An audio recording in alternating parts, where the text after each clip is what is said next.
Thanks everyone for coming today. It's one minute past half past, so we'll go straight into this. This is the second webinar and the third event of 2024. I can't believe how actually quick this year is already going. And this one is one that we run every single year, and it's about technology. The reason that it's steadfast in our list of events that we run at Sustainability Partnerships is because there's always something new, there's always something interesting and innovative that happens in technology. So we can't go a year without talking about new innovations that are happening and bringing in new partners to talk about sustainable tech and green tech. It's also really close to my heart here at Halston Group. Green tech is the way forward with a lot of different industries, but particularly with healthcare. There's a massive crossover between sustainability and technology. So it's definitely something that's always going to be high on the agenda. Today we have Tim Evans coming up first. He's the CEO and founder at 3TI. What we'll do is we'll invite Tim to do a presentation for the first 15 minutes. Hold any questions that you have for the Q&A session at the end. We're going to jump straight over to Alex, recent double award winner at Sustainability Partnership Awards from Servitor. He's going to jump in after that and do his presentation. And then we're going to move on to Pete Waddingham, who is a big advocate and long-term friend of Sustainability Partnerships, and he's going to give us a bit of a presentation after that, and then we'll go into the Q&A. So please use the chat, speak within amongst yourselves. We love to have that discussion there every time that we run these webinars. And if you do have questions, our panelists are able to type answers back, but we will go through a Q&A after we've done all the presentations. So we're going to move straight on to you, please, Tim. If you have some slides, let me know if you're able to share your screen with us. Yeah, that's perfect. How does that look? That's perfect. Yeah, if you want to give a bit of an introduction to who you are and what you're going to go through with us today, please. Well, firstly, thank you very much for having me along yet again. Pleasure to see everybody. 3TI, 3 Technology Infrastructure. My name's Tim Evans. I'm founder and CEO at 3TI. And those 3 T's are solar, batteries, and EV charging, which as a company we combine in car parks, primarily in car parks, but also on rooftops and ground mount. And you can see down there some of the clients that we've worked with, projects we've worked on, and you'll also note that we're a certified B Corp. As far as I know, we're the only company that is a certified B Corp in this space. Let's make this work. How does this work? Come on, there we go. So combining those 3 things, the photograph there is actually Eastbourne Hospital. That's a project that we completed back in the autumn. It was actually commissioned officially about 2 months ago. It's a megawatt, just over a megawatt of installed capacity, about 600 parking spaces and 20 EV charge points in there. The other thing that we do as a company in looking at new technology is we make mini solar car parks, pop-up solar car parks out of recycled shipping containers. And the picture there is actually at Raigmore NHS Trust in Inverness. That unit's been live since just before Christmas. And what we're able to do is to deliver 12 EV charge points at 22 kilowatts AC, with 20 kilowatts of solar, kilowatt peak of solar on the roof, a battery in one of the containers there, which means we don't need a new grid connection. It also means we don't need planning permission, and it means we can deploy that in 24 hours. And I mean genuinely less than 24 hours, actually 1 working day, and that includes painting the white lines. We don't sell them, we rent them. So actually it's a very simple monthly payment. We run the back office, and you can see a little array there of various awards that we've won for that product. So on the one hand, big solar car parks where the majority of the power will be going into the hospital or the infrastructure around the hospital. And on the other hand, smaller solar car parks where the emphasis is very much on EV charging. The challenge that we've got in the UK, as indeed around the world, is to electrify. If we're going to get to net zero by 2050, we have to achieve these three things by 2035. And let's have a sense check on that. That's 11 years' time. Not an awful lot of time. I've been in renewables for 35 years, and sometimes I get the impression that we're going backwards rather than forwards. But if we want to get to 2050 at net zero, this is the challenge that we're faced with. We need to install 5 times more solar than we've currently got. We need 23 times more EV charge points than we've currently got. And in order to do any of that, of course, the technology for solar and EV charge points is already there, and we're doing it, as are a number of other businesses. But in order to achieve those numbers, government or somebody needs to spend 50 billion on upgrading the grid so that we can cope with it. And we are consistently and increasingly finding projects being delayed because the grid is not able to accept a connection or connect at an acceptable price or in an acceptable timescale. So that is really the big challenge, which is where as 3TI we've then started looking at putting microgrids onto sites. And the first part of the microgrid is putting the Papilio 3 unit, the pop-up unit, which allows us to combine ancillary loads with maybe rooftop solar and other things like air source heat pumps and air conditioning units, so that we're putting smart microgrids in, which means that we can save significantly on the install costs. It also means we can install at sites where the DNO would otherwise be saying to us, either it's very expensive or you can't do it yet. My classic example here is a project at a major car factory where we were originally told we could connect in 2036, believe it or not, which is a year late for the target, by which time the water's probably up to here anyway, so it's not a lot of point in doing it. But we've gone back to that particular DNO with a smart microgrid solution, and we've got the go-ahead to start actually installing it in April this year. So significant saving in cost and time by implementing these smart microgrids. The other thing that's come out of all this, and this is actually I won't tell you which hospital it is, but it's another one where we looked at putting solar car parks into the car park, which is all well and good and it's all great. But the other thing we hear from hospitals is not only we must save carbon, we must save money. The other one is we haven't got enough parking spaces. Excuse me. So we started looking at actually putting decks onto car parks and then putting the solar on top of that. And I think you'll agree that looks quite nice. There it is. Wonderful idea. Big solar car park, extra canopy. Big problem. 5.75 million quid. How on earth do you fund that as a trust that's got no money at all? Which is, again, the other message we keep hearing. Well, the way to do this is actually put it on a power purchase agreement with us, whereby we install the hardware, we pay for and own the hardware, and we sell you the electricity over the course of 20, 25, 30 years, whatever we end up agreeing. And by putting it all on a power purchase agreement, it involves you as a trust with no upfront cash whatsoever. It will reduce your electricity price very considerably, and I'll show you some examples of that in a minute. Because we are selling you the electricity, it's in our interest to make sure it's optimized and it's producing all the time. It's giving you absolute transparency on your electricity for the duration of the PPA. It doesn't affect business rates, but it's not necessarily an issue with a trust. I appreciate that.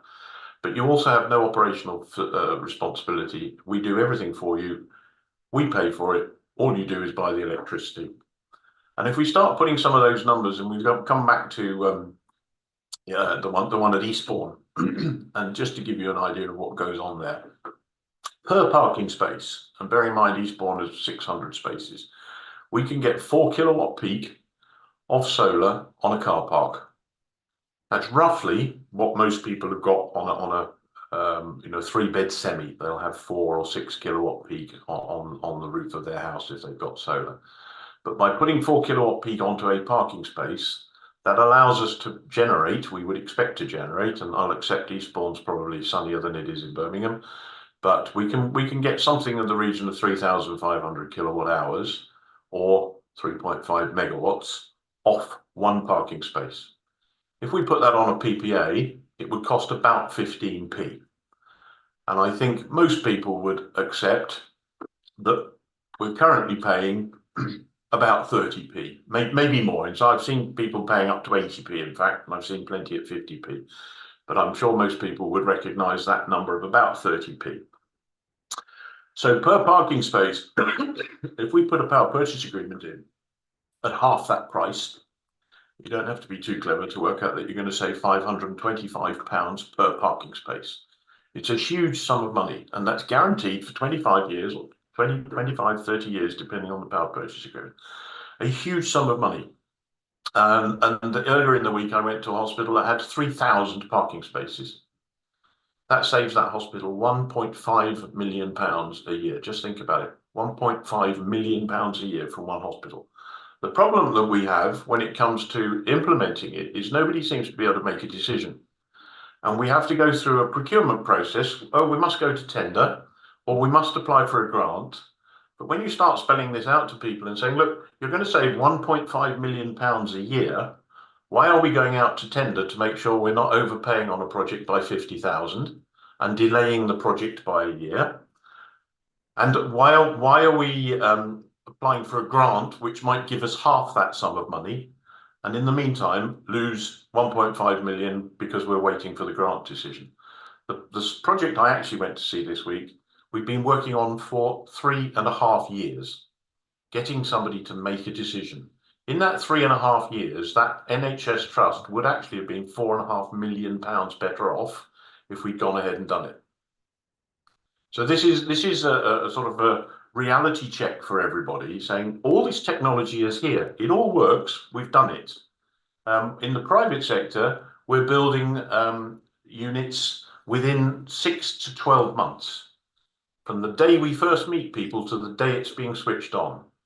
And I am sure that anybody that rang us tomorrow with a will to go ahead, you would absolutely see an installation installed and complete in 12 months' time.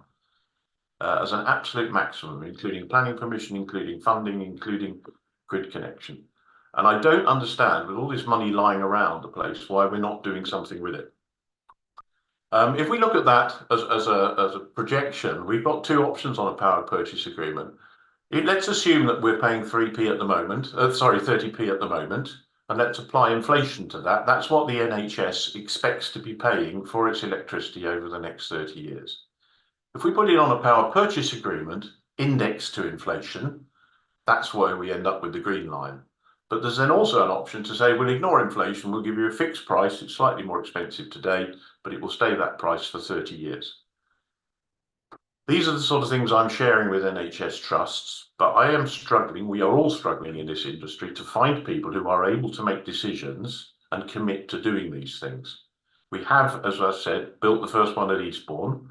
And in fact, Eastbourne moved fairly quickly. But when I look at another one, I look at this also with great frustration as a taxpayer. This is my tax money that's not being saved by implementing these projects that are all there, ready to be done, technology available, people do know how to do it. We just need people to make decisions and go ahead. Let's look at what this might actually mean for the NHS as a whole. I did some Googling yesterday, and apparently there's 215 NHS trusts, 1,100 hospitals, and let's assume that every hospital had 500 parking spaces. I've just been to one, as I said this week, that's got 3,000 parking spaces, so it's probably okay to say every single hospital in the country has 500 as an average. That means we've got just over 500,000 NHS parking spaces. And if we put 4 kilowatt peak on each parking space, that gives us a whopping 2.2 million kilowatt peak of installed capacity.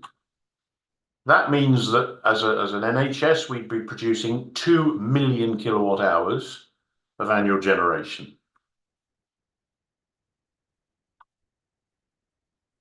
If we put that purchase price, the 15p saving that we talked about, that means the NHS could save £300 million a year by putting solar car parks in across the board. £300 million. That would only actually run the NHS for 2 days, but it's 2 days that would be paid for. And if we want to give nurses and other people a decent pay rise, why don't we do this? I thought this was quite amusing, so I put that together. Can we do it in 12 months? Yes, of course we can. There we are. We do a lot of prep work up front, which is the blue on the chart there. We're going to share these, I think, Georgia, aren't we, at some stage? So you can study this at leisure, but you can see here how we actually go ahead about building these in 12 months and switching them on and commissioning. And that's it.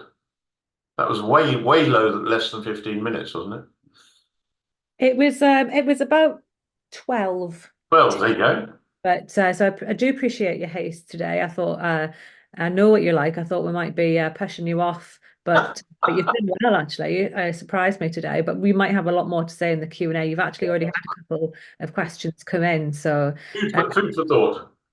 yeah. Well, I mean, what I want to do as well with everyone that we have in the webinar. So we've got about 50 odd 55 people in the audience today, and obviously. Tim's talked a lot about the stumbling blocks that he has when it comes to getting decision makers, etc., and the funding in place and things like that. I wonder if there's anyone here who's feeling the same frustration, but on the other side. You know, you speak to someone like Tim, you're super excited, you're on his side, you want to get this implemented. What is it that he can do to supply you with enough ammo, with enough information? What can he do as a business to come to you and say, this is what I can present to you. These are more things that I can do to make your life easier to get this across the line internally. So if there's anyone in here that can give us any more insight as to what businesses like 3TI can be doing to get those decisions across the line, because we understand the frustrations are on both sides. You know, that's why we're here. So if there's anyone that can give us shed a little bit more light on the process internally, and what you guys need to do and how we can support for these decisions to be made a little bit faster as outsiders, that would be amazing. Any advice or points, thoughts on that, please add them to the chat throughout this, and maybe we'll come back to those into the Q&A if that's all right in a little bit, if that's okay, Tim. We'll invite Alex to join. So obviously Tim's spoken a lot about the hardware side of things. Being part of the tech webinar, Alex, we're hoping for you to come in with some real high-tech software-y, techie stuff. So with that introduction, I'm going to pass over to you. Give us a bit of an intro to Servitor and what you guys do. Thank you. Yeah, we've got a bit of techie stuff and some nice software, but Tim, really enjoyed that. Thanks. Second time I've seen that presentation.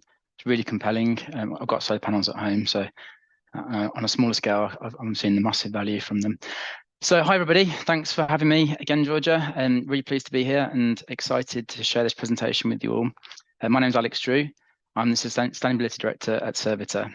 So as well as leading our internal sustainability initiatives, my role involves steering our services to support our clients and help them with their journey towards more sustainable and practical and efficient operations. I've actually just pressed start on my 15 minutes, Georgia, so it might be me this time that needs kicking off. So we really value this community, and I'm really excited about today's webinar to give you a sort of an opportunity to deepen the connections in this community, exchange some ideas, as George was just talking about, and then hopefully drive us all towards more sustainable achievements. So over the next 15 minutes, I'd like to give you a brief overview of Servitor, highlight a couple of our healthcare products and that are really enabling environmental benefits, and then take a bit of a deeper dive into Servitor's patient care aggregator, and share a study with you all that's been really, we've been leading on that with the Green NHS, and that's into the benefits and impacts of technology changes. So hopefully that last bit, if nothing else really resonates, that last bit will really give you something to take away and think about. Okay, so a bit about Servitor. We're a global transformation company with massive passion for transforming businesses and unlocking their full potential in this digital age. So we specialize in providing tailored services, cutting edge solutions, and organizations worldwide, empowering them to adapt, thrive, and sustainably navigate the rapid changing environment. So our headquarters are in London, but we do love to spend time up in sunny, or I should say wet and windy Leeds. That's where we are today. But we've got significant presence elsewhere across the UK, the Middle East, and Asia.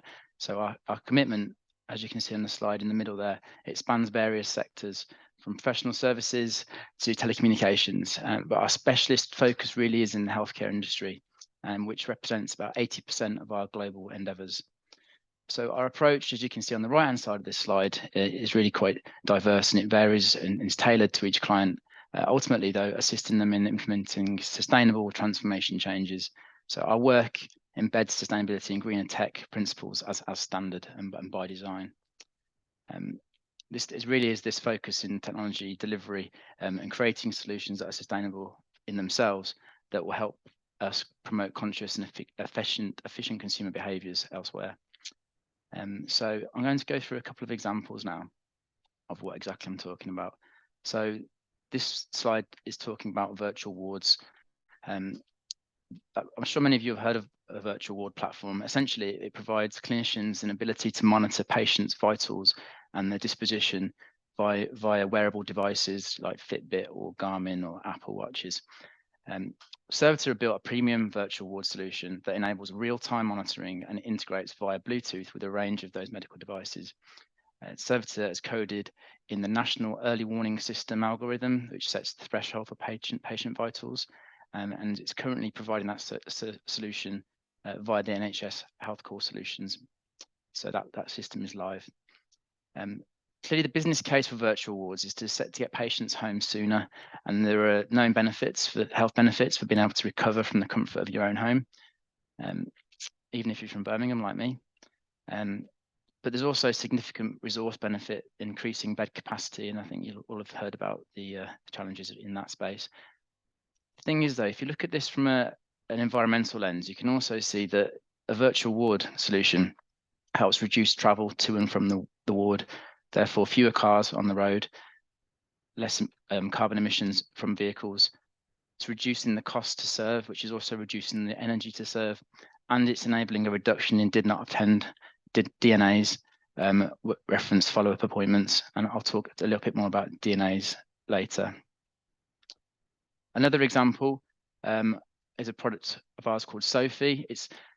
I think this is a really good example to talk about the environmental benefits that are not necessarily physical. Sophie is a cloud-based platform. It provides vanilla applications such as patient management, appointments, correspondence management, notification integrations, and trust integration engines. It's a platform of reusable applications. It can serve a number of generic healthcare outcomes, and it can be molded to suit specific use cases, ultimately reducing time to entry, costs, and then environmental impacts, such as a reduction in repeatable design and development. There's hosting efficiencies courtesy of our multi-tenant model, and it reduces the time to entry, therefore cost, and enabling rapid deployment and digital transformation. So really a fine example of sustainable architecture, reducing wastage. Reducing wastage for us is key. That's obviously good for the planet, but this platform also helps to save money for business, which is obviously good for business. And it saves repetition, so your people can apply themselves to other problems and challenges. And ultimately, I think this is a really sweet spot for the people, planet, profit Venn diagram. Okay, so that's a couple of examples of some software, and I'm going to now talk about a Wayfinder program with a focus into the patient care aggregator, which is another one of Servitor's products. And then I'm going to lean into the environmental business and benefit study that I mentioned earlier. So this part of the presentation has already been shared across several government departments, including the MOD, DEFRA, and the NHS, via the Sustainable Technology Advisory and Reporting Committee. That's the STAR committee. The aggregator has already been showcased by the Green NHS as an example for sustainable architecture. And our study that we'll go through has already been celebrated for its collaboration and raising the profile of environmental benefits when considered in transformational business cases. So as you can see on the slide here, Mission 5 was commissioned by the Secretary of State to look at how the NHS could use the digital channels to get users to basically book, manage, and respond to elective care appointments digitally. It went live in Q4 2022. Doesn't seem like that long ago, but yeah, it's been live for a while now. And the core functionality was to enable users to book and manage their appointments via the NHS app. The program is still going today, and it continues whilst increasing the coverage of Wayfinder across all those trusts that was mentioned earlier. There's over 200, I think it's actually more than 214, but there's the coverage continues to roll out, and we're adding in additional features like paperless preferences, historical appointments, and the ability to see your documents and link your appointments. So ultimately, that functionality helps reduce wait times, DNAs, clinical cancellations, elective care backlog. That's those are huge societal benefits and huge NHS resource benefits. So again, people and profit, that they're massively in the sweet spot. Servitor were procured to design and build the patient care aggregator that basically enables the functionality to be surfaced in the app. I'll talk about that shortly. And then we've also been delivering some program management, PMO and sustainability leadership for the program. So yeah, this is just a real quick slide of what it looks like. Please feel free to read this in your own time, but essentially it's functionality in the NHS app. And this slide here, it might scare some of you. It's a little bit complicated, but what I'm trying to show here, if you look at the new components, the aggregator is the bit that sits in the middle. It's the bit that speaks to the trusts via what's called patient engagement platforms, and it surfaces that data in the app. So it takes these different PAS systems, it translates them to one single data point and then into the aggregator, into the app. So it was the design was by Servitor. So we designed and built this using a stateless architecture, which means it just queries and processes trust data in real time. It doesn't duplicate data. It doesn't store any additional data. It literally takes data from one point, puts it in another place. It doesn't. It's therefore stateless. It uses Kubernetes to achieve auto scaling, which means that the power is provisioned to meet the demand. It's not just running constantly, so it's very efficient in that manner. If we have we have seen spikes in patient behaviour. So let's say there's a publication, a politician talks about this particular piece of functionality, we see huge spikes. So this platform will then stretch to accommodate those huge spikes of demand, and once that demand is passed, it will shrink again. That's what we're talking about when we're talking about the auto scaling. So AWS are actually reporting the aggregator to be net zero. We're challenging that. We don't necessarily believe that's the case. There is always an impact to digital transformation. We'll talk about it shortly. But officially, it's reported to be net zero because it's under 0.1 metatons of carbon emissions. But 0.1 metric tons of carbon emissions is not net zero. So we're challenging Amazon's reporting there, but we're also conscious that Amazon are not yet presented their scope 3 emissions, so we are expecting that to go up. If anyone wants a further explanation on this, then please let me know. I'm happy to talk about it. So I talked about the Wayfinder presenting societal benefits and business benefits, people and profit. What we decided to do is look into the functionality and actually look at it again through that environmental lens. How is it actually providing environmental benefits? This program is already underway. It's been agreed to happen. We're now looking at it and seeing what we're achieving and actually how is it improving the environment. Well, did not attend appointments is an environmental benefit. Reducing paper through questionnaires and through paperless preferences is a benefit. Reduction in paper travel, I mentioned that earlier, and I'll come into a little bit more detail shortly. And reduction in phone calls to the GPs. All of those things represent environmental benefit. Most of them represent a reduction in carbon emissions. Obviously, there's an impact to that. It will increase digital footprint. It will drive people onto their phones. There's a consequence. We need to make sure we understand that as well. We can't just celebrate all the good stuff. There needs to be a consideration for the net gain. So what we did, we worked with the Greener NHS to take those benefits. So the reduction of did not attends, we calculated what the business case of Wayfinder was giving us. So the NHS reporting 7.9 million DNAs a year, which equates to 51,000 per trust. The Greener NHS, awesome setup that they are. They calculated a carbon benefit for that, a carbon emission relating to the wastage of servicing those appointments that didn't happen. So we've taken our business case benefit of a 45% confidence of reducing DNAs through the Wayfinder functionality, and we've added on the carbon calculation to Greener NHS, and then we've modelled that 8.5 million kilograms of carbon to not be wasted by reducing DNAs. What we mean essentially is that the room isn't just sitting there being heated with the lights on for no one to turn up. That's a waste. This one here, reduction of paper, this is a really exciting one, which again, I'll go into some more detail around later, but essentially the NHS produce 158 million letters annually with an average of 2 A4 sheets of paper for each letter. There's huge cost implications there at 55p per letter, and there's an estimation of 400 grams of CO2 for delivering a letter. So we've got all these facts. We've got a confidence of our business case to reduce 63 million less A4 sheets of paper, which is 10 million fewer letters through the functionality of Wayfinder. We model that with the Green NHS number, and we get another carbon reduction there of almost 6.5 million tons of carbon. Reduction of patient travel for cancellation. This relates to cancellations, clinical cancellations, which I'm sure you're aware of, where a patient arrives at the clinic only to be told they're not ready to go ahead with the procedure. Obviously, that's a wasted journey. We've modeled 4.5 kilograms of carbon relative to a wasted journey. Obviously, that's a very high level estimate. It's impacted by the vehicle, the distance to the clinic, etc. But we've got a large number, 21,000 cancellations per year. That's just in the Wayfinder enabled trusts. We're actually coming up to about 80 Wayfinder enabled trusts now. So we're almost, I guess we're probably about 40% of the coverage of the UK. So obviously that number's going to go up a lot as we get further along the journey. But the functionality in Wayfinder that enables us to reduce that is questionnaires. By surfacing questionnaires before your appointment, you can work out if you're ready to go ahead with the appointment, and therefore, if you're not ready to go ahead, you don't waste the journey. And we've calculated that to be 6,500 kilograms of carbon a year based on the current model, but that will go up significantly. And then the reduction, I'm on 13 minutes, so I'm going to try and speed up a bit. The reduction of phone calls. So the NHS reports 79 million calls a year are related to appointments. So that's literally calling up to cancel, change, check when your appointment is. And by digitizing the appointments on Wayfinder, we'll reduce those calls.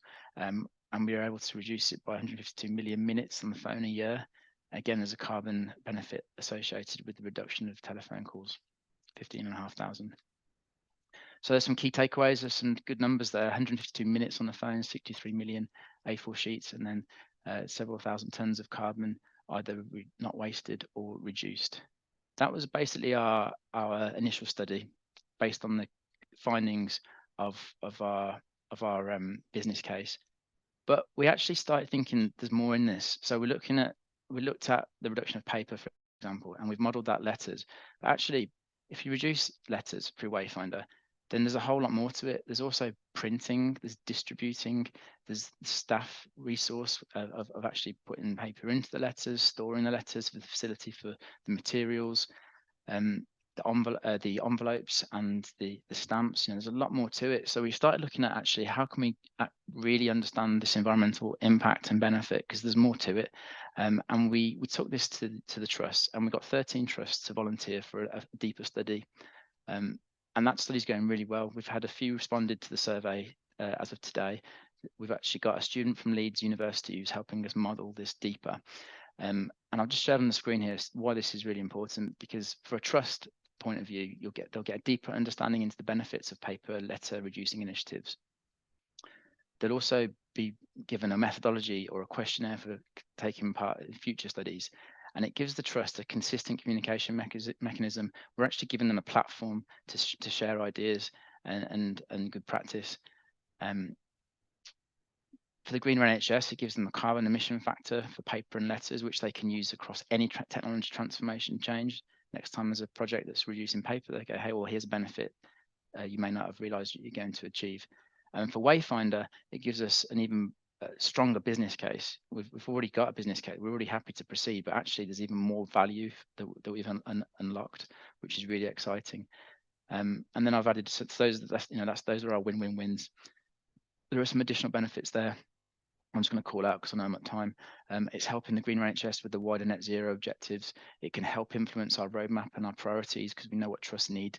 And for trusts, it will help them connect to the community and help them understand the wider environmental benefits. And most importantly, it's helping the planet. So I'm just going to talk really now about a couple of lessons learned and then hand the call back over.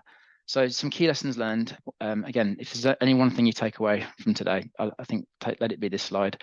So get the ball rolling. Don't let perfect be the enemy of good. Just have a think about what you can do in this space to actually make some environmental benefit, and just start doing it. Just start talking about it. Start getting a team together, collaborate and join forces on the problems, because everyone can understand the environmental benefits. One of the trusts raised the hand about reducing paper and getting patients off paperless onto paperless preferences. They were previously reporting the money saved. You will save this trust X number of pounds by going paperless. They noticed a huge change in this when they started saying, you will save this number of trees if you go paperless. People understand the environmental benefits, and obviously in the media we're starting to get more appreciation with climate change that this needs to happen. So, collaboration, join forces on problems. Sustainable tech, efficient tech, that is greener tech. You don't need to come up with a green tech solution. If you do it well and you do it right and you reduce waste in it, it is a greener tech solution, and it is a more sustainable solution. It will benefit the business, it will benefit your people, and it will benefit the planet. Share the good news. Just tell everyone about it. That's what we're doing right now. We're telling you about some of the good work we're doing. It helps build momentum. It helps inspire others. So just make sure you share that impact and the good news, but don't shy away from the negative as well, because we don't have all the answers. We are figuring it out as we go, but talking about it means that we can get to a quicker solution. But it's not all gravy. So there are impacts to this which we need to make sure we consider. So that's it. Yeah, I'm happy to share the slides, and thanks for having me, and look forward to any questions. Thanks, Alex. So quite a lot to go through. I do appreciate that. It did go quite techy, so I appreciate that. There's a couple of people who have raised your hands. We're not bringing people into the webinar today. If you do have a question, please use that Q&A function. If you have one specifically for one of our panelists, or please use the chat function, where we are getting a lot of people in chatting about a few different things. You've picked up on that paperless thing, Alex, but I'll bring up another couple of the points in the Q&A. I just want to make sure that we get Pete in to give him his time before we go through some of the points that both you and Tim have already come up with, if that's all right. Cool. Yeah, thank you. Thanks, Alex. We'll come back to you on quite a lot of that stuff. Hopefully we'll have time. Pete, please, can you, if anyone doesn't already know Pete, which I would be absolutely shocked to know if they don't, Alex, can you just press stop sharing, please? Yeah, sorry, I'm just trying to get up there. That's okay. And Pete, have you got something that you wanted to share, or are you just going to be Yeah, talking? I have. Yeah, sorry. I think it's because Yeah, that's you. That's us. that you can see me. Lovely. Good. Right, I'll crack on. So yeah, thank you. I'm Pete Waddingham. I'm the National Net Zero Lead for an organisation called the Health Innovation Network. Why is that not moving on? Here we go. Yeah, thank you. I'm just going to do a couple of things. I'll just give a very brief introduction to the Health Innovation Network. I am going to talk more theoretical than actual examples of innovators. So sorry about that, and probably sorry to the innovators that we work with, because there are many of them that the Health Innovation Network are working with. I was just looking at the title of this sort of presentation, and it was the latest tech solutions. I must admit, when I first read that, I kind of have gone down a bit of a digital angle, but actually tech is wider than just digital. If I think about the terminology of med tech, that covers everything from blooming bandages and tests, pregnancy tests, everything. But I'm going to give a bit of a digital theme, and we've had a couple of examples of digital and some other things with sort of solar, but that's what I'm going to do. I'm going to give a little bit of an insight into the future, but actually it's not probably too futuristic, some of the examples I've given, and challenges, opportunities. But just as a start, a reminder of why, that's the bottom of my garden probably a week or two ago, and actually the heavy rain is hitting Yorkshire again and probably other parts of the country.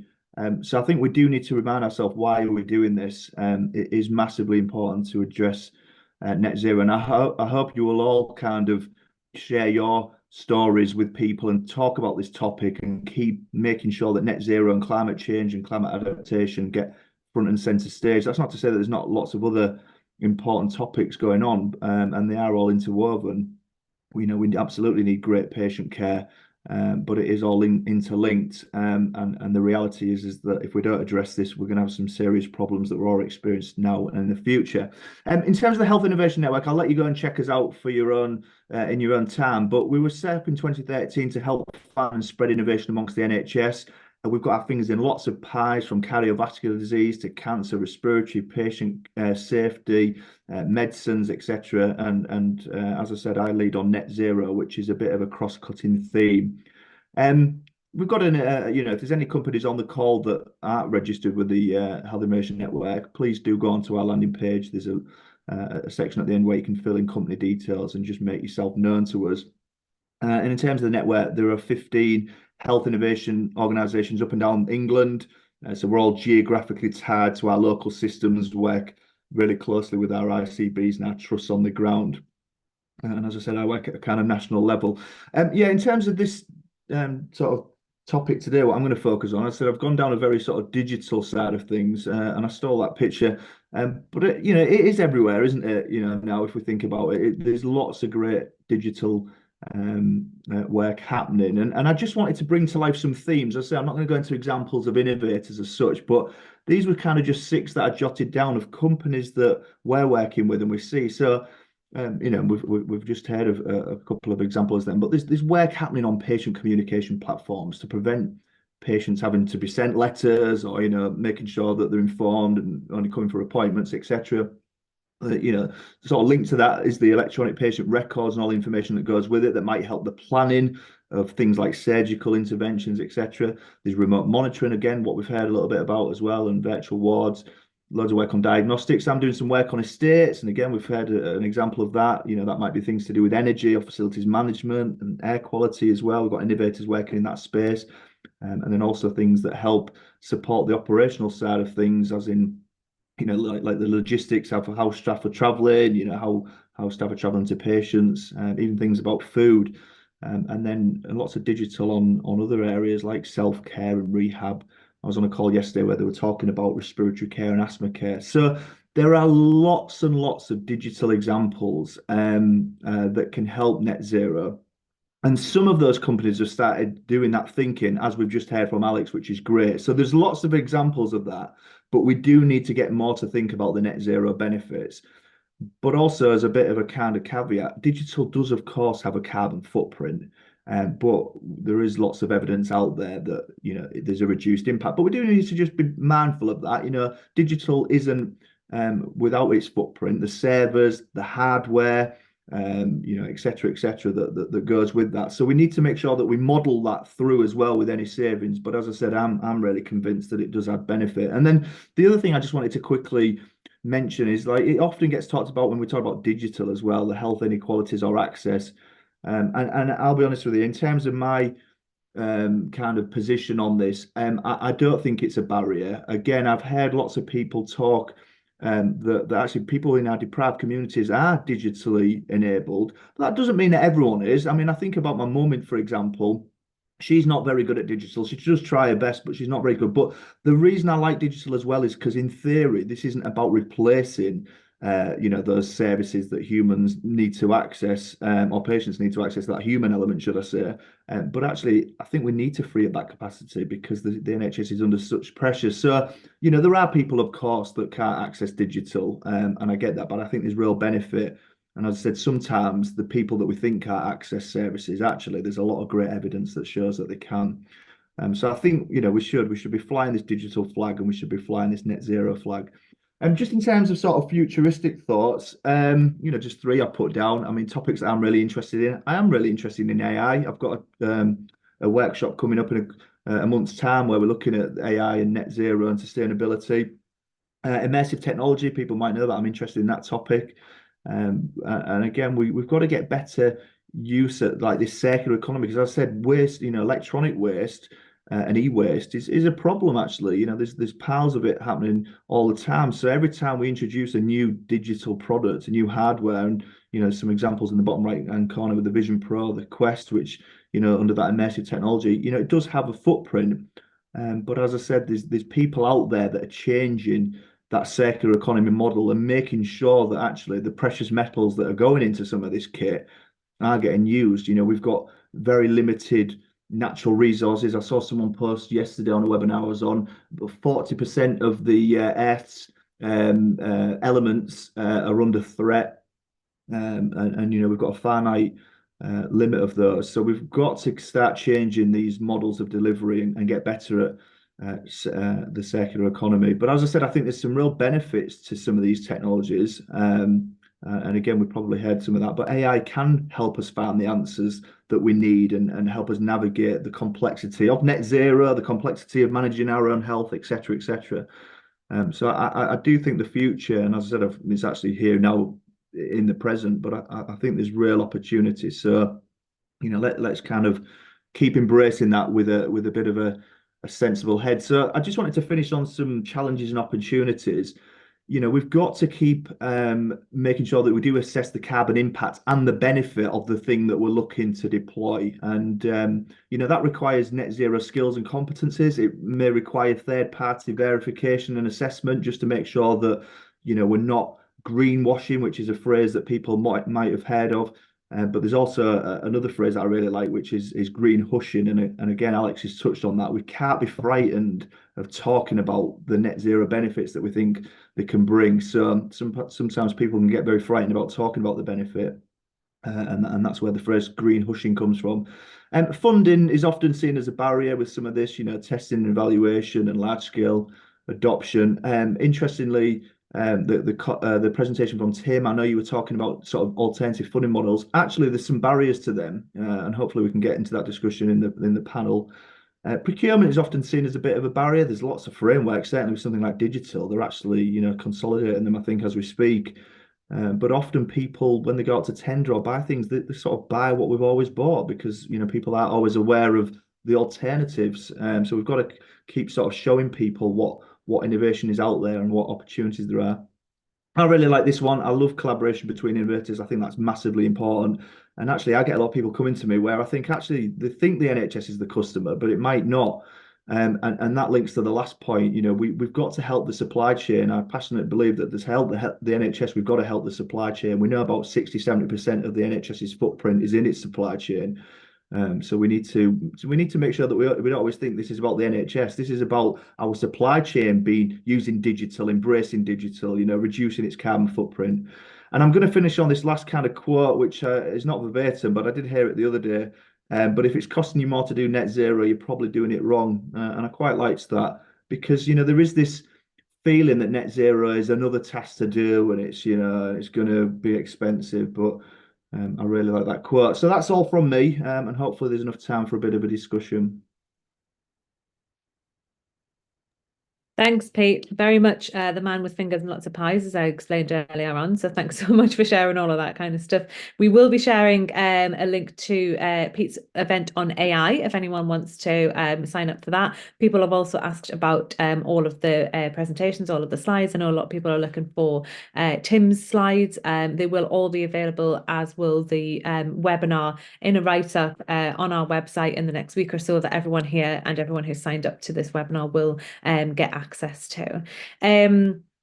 We always buy what we've always bought, Pete. That's really interesting, and that's the reason that sustainability partnerships exists, right? Where we've tried to position ourselves as the conduit between procurement and the NHS and people who want to make a difference, and people like Servitor and people like 3TI to make sure that people are aware that there are alternatives. And I can't believe, Alex, that you've never heard of the term green hushing before. We use that quite often with some of our clients who are afraid to talk about good news stories around sustainability because they'll be accused, they'll be called out, they'll be cancelled, right, Pete, for greenwashing. So they actually turn the other way and start green hushing. So once you get that sustainability narrative right, it's something that you can go ahead and be proud of those stories, which I think is really important.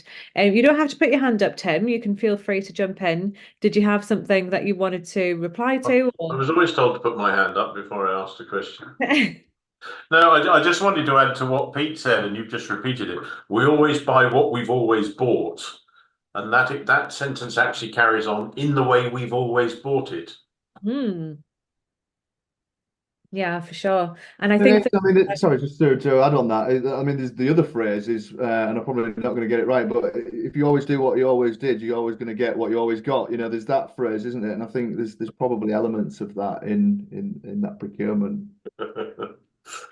So there were some actual really specific questions for you, Tim. I'm going to run over a couple of them because hopefully you'll be able to have quite a quick answer. Have you done any PFI sites was a question. I'm not sure 100% what that is, so I don't know if you've got Well, yeah, PFI sites, private finance initiatives introduced mainly by, or originally, I think, by Tony Blair and Gordon Brown, which leaves NHS trusts paying an awful lot of what is essentially a lease or a rent for a building. They've got new buildings, but they are very expensive, and of course we then end up with a third-party owner. So it might be a pension fund, it might be a property company, and then we need to get, if we're going to put solar on those sites, we need to get their permission as well. So we make an even more complicated and protracted situation even more complicated and more protracted. So it's a nightmare, but it's another challenge that we have to overcome. I didn't see who had I didn't jot down who had asked that, but I hope that answers that question. What I would say on the positive side is, because of the nature of those organisations, because they are generally funds or funders or people who understand the economics of that sort of investment, they can actually make informed decisions. Whereas, and with the greatest of respect, we end up talking a lot to people who don't really understand what this option is all about. Can I come in on that? Because this topic is quite close to my heart in terms of funding. I was on a webinar yesterday, the Westminster Forum, and there was a great speaker called Clive, I forget his surname, from an organisation called NH Power. But the problem is in the NHS is the funding model landscape is not clear, and we've got people confused about what can be funded and how it can be funded and what Treasury rules allow people to do what. Now, I was really pushing for some clarity, and I think actually NH Power might have started to do that.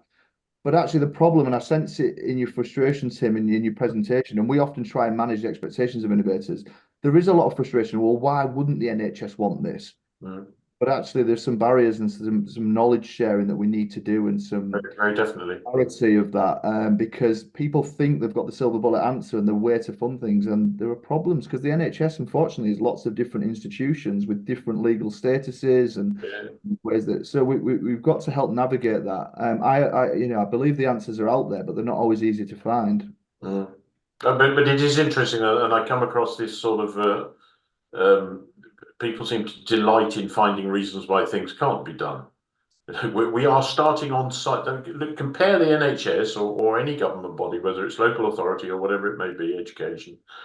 We are starting on site today on a project that I found out about, first of all, on the 30th of November. We are starting on site today. It will be finished and switched on by the end of June. That's how, in a commercial environment, that's how quick we can do these things. Mm-hmm. And if you look at those numbers, what can be saved in a trust, just take that number away, 500 quid per parking space. And that's fixed. That is guaranteed for 25 years. Every year for 25 years, 500 quid. Why wouldn't you do it? And the other thing that came out of this discussion, I showed the sort of 2-deck car park and the solar on the top. Of course, NHS trusts don't have the money to build extra parking spaces either, but we can roll that infrastructure, the cost of the deck, and then put the panels on the top.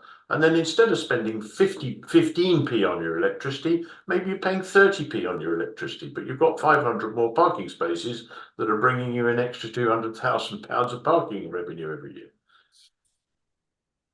I mean, luckily there are places like the HIN, for example, and people who are really proactive, like Pete, who are trying to isolate those barriers and question as to why they're there. So I think being collaborative and being vocal and seeking out the change makers from the inside is what I've found with other businesses who are looking to get through the barriers that they've found when it comes to procurement, Tim. So you are I would hope that you are preaching to the choir in this group about Yeah. Well, it's really nice to meet Pete, and we've not done before. We must have a chat offline, Pete, because there's a lot of common ground by the sound of it. But you know, I look at this as an entrepreneur trying to build a business and you know, create jobs and that sort of thing. I look at it as a grandfather who's trying to save the planet, and I look at it as a taxpayer who's saying, for goodness sake, just stop spending so much money on the electricity for the NHS. And then I look at it as a raving socialist and say, well, why can't we give the nurses a pay rise? Well, you could if we put solar car parks in. I think that we all wish that there was a little bit more simplicity. That's definitely come up in the chat as It's well. not. It doesn't need to be any more complicated. That's it. Alex, I don't have very much time left, but I wanted to come to you about someone has mentioned around the communication around virtual wards, and they've done some research to find out that people actually prefer the term hospital at home, which I think sounds actually really, really lovely and a little bit more accessible than virtual wards. I think that terminology was maybe made up by someone who wanted to make at-home care sound a little bit cool and a little bit edgy, so they called it virtual wards, when actually that's really inaccessible to the majority of people who would actually be taken care of, who are probably of an older generation, and it makes it sound really scary and techy. What do you think about the communication piece with the patients, who actually at the end of the day are the ones who are going to have to be wearing the wearables and working with that data and making some sort of sense of the whole hospital at home, let's call it, situation? How do you guys work with NHS Trust to make sure that the communication with the most vulnerable members of our society is there and it's fit for purpose? Really good question. I think it's a great comment from Eleanor that I will take away, but it's not really our jurisdiction, to be honest. We don't manage that. We provide the tech and we help deliver the tech. But I like it and I will take it away. Virtual wards isn't something that we created. It's already a sort of industry recognized tool or platform. We've just presented a solution in that space. But yeah, thanks, Eleanor. I did respond back. I will take that away. Yeah, I think maybe it's something that we can all sort of take away with and say, well, you know, are these things always the best fit for the people who are going to be engaging with them, and maybe make some challenges on that kind of thing going forwards? Okay, great. The green premium, Pete, that's what we call it, isn't it? The green premium. It's what Bill Gates came up with in his book on how we're going to use technology to make a greener future. And it's about how things that are more sustainable tend to always be a little bit more expensive. I don't know if each of you can give us just a little couple of sentences around how we can all work together to start either circumventing or actually beating down what is perceived as the green premium. Do you want to start off with that, Pete? Well, probably that phrase that I finished with. If we think it's costing us more, we're probably doing it wrong. So I think there are savings to be made, and I've just said this to another company. I think that's, if I was a business looking at net zero, I've got to be everything that I can do, a bit like what Tim's obviously passionate about. But why wouldn't I, as a business, make sure that I've got solar panels reducing my electricity bill? You know, why wouldn't I prevent my staff having to commute and reduce my business travel so that I'm not having carbon footprint? So I think in theory, there's stuff that can cost less, but we've just got to get people to look at it and see the carbon benefit and the financial benefit. Yeah. What do you think, Tim? How can we change the dial? How can we change that concept or that preconception that people have around the green premium? Well, there's two or three vocal people that we could perhaps bump off. That might be quite a good starting point. You know, how can we do it in a way that doesn't involve violence? No, it wasn't going to be violent. It was going to be very gentle and very subtle. But no, there is this narrative, of course, and it's you know, it's the cancel culture people, I'm afraid, and you'll find them popping up on very predictable topics with very predictable views, and you know, to be controversial, you know, a lot of it's being funded by big oil. You know, we don't want EVs. EVs don't work. They're too heavy. They'll make the multi-story car parks collapse. They'll catch fire. They'll do all these things. But by delaying the transition to electric vehicles, we're carrying on selling petrol and diesel. Somebody is funding that narrative as far as EVs are concerned. And to some extent, they've achieved it. They've got Sunak to push the transition to EVs back by 5 years, from 2030 to 2035. Well, I'm sorry, I've got grandchildren. There's going to be a little bit of me left on this planet in 90 years' time, and we can't carry on like this. And you have to call it out. I think you really have to hit it head on. Yeah. Because this permeates through tabloid press and social media and all this other nonsense. And the amount of time we now in the EV sector, the amount of time we spend refuting complete nonsense, and it is complete nonsense, but it gets sound bites, it gets clicks on social media, people read it. And we're not very good at that. We're not very good at that as an industry. We're too nice. I think there's a lot of money being available for green tech. Green tech's it's quite vogue. There's government backed schemes for green tech, and there's an illusion around it. But actually, as Pete said, and in my closing comments as well, if you make it less wasteful, you make it more efficient, you make it more sustainable, it's greener. Focus on that. Don't worry about a green tech solution. Focus on getting more efficient, reducing your waste, and that is the key. That is the key for sustainability, and hopefully that does also lean into the green tech funding. I've got mixed opinions on that.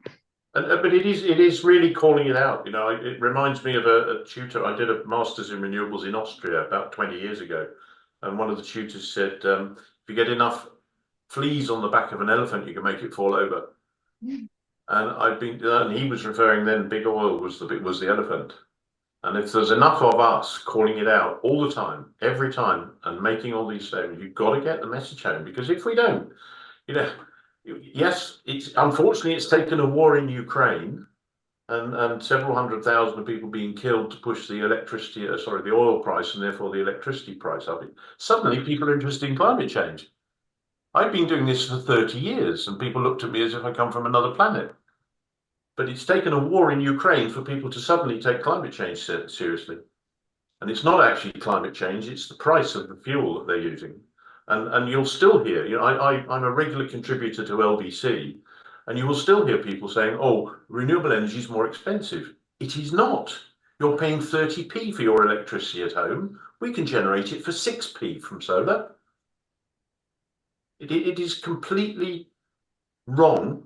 It's incorrect, but people lap it up and it's the excuse for not doing anything. The number of people I hear and say, oh, we'll wait for hydrogen. I said, well, in that case, you would never have bought a Sony Walkman in 1976 because you were waiting for Spotify. And you knew Spotify was going to come along 45 years later, so you did nothing. It's the excuse for not doing anything. Because to do things means changing your thought process. It means maybe life not being quite as comfortable as it's been in the past. But it's not going to be comfortable. Just think about this. Is interesting. Greece caught fire last summer, as we all know. That's one thing. But what happens when people from the UK stop going to Greece on holiday because it's on fire? Where are the people who live in Greece going to go, who currently earn their income from tourism? They're going to come across the channel in a boat. What are we going to do? Shoot them on the White Cliffs of Dover with a machine gun, stop them coming in? This is so serious, and it is so basic and so fundamental. We've got to understand it, and we've got to embrace it, and we've got to call it out. And if you still don't believe in climate change, halve the price of your electricity by putting some solar panels up. Well, I think that Alex mentioned, don't let perfect be the enemy of good in his presentation, and just sort of doing what we can and not being afraid to not be absolutely perfect and everything, but actually just having some kind of energy and some kind of mindset change.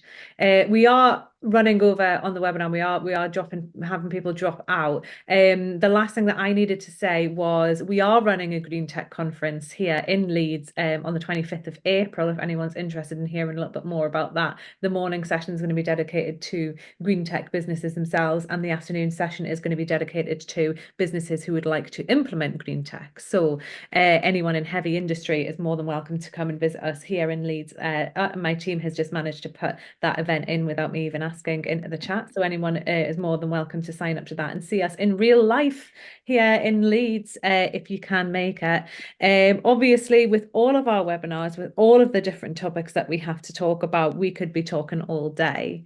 But we do only have an hour for this kind of thing. And what I did mention earlier on was, of course, this will be put onto our website. All of the contact details of all of our speakers will also be there for everyone to have further conversations. Obviously, Pete and Tim, I'll put you guys in touch with each other, and Alex as well. If you guys want to have further conversations, you can take that offline as well. So thank you so much for your energy, your time, your dedication, Tim, Alex, and Pete today. I really appreciate it. Everyone who joined us on the webinar, everyone who's managed to stay on a little bit longer as well to the bitter end and hear a little bit more about what we've got going on. So I appreciate that as well. And we do have our next, all of our upcoming events. Again, my team has managed to put that in. We have obviously, as always, the Sustainability Day of Action coming up as well, which is going to be a real feast for all of you guys who are interested in various different elements of the sustainability agenda. So please take a look at our site, see what else we have coming up throughout the year, and we'll look forward to seeing everyone again this time next month. And thanks again to all of our speakers. Thanks, guys. Have a great day.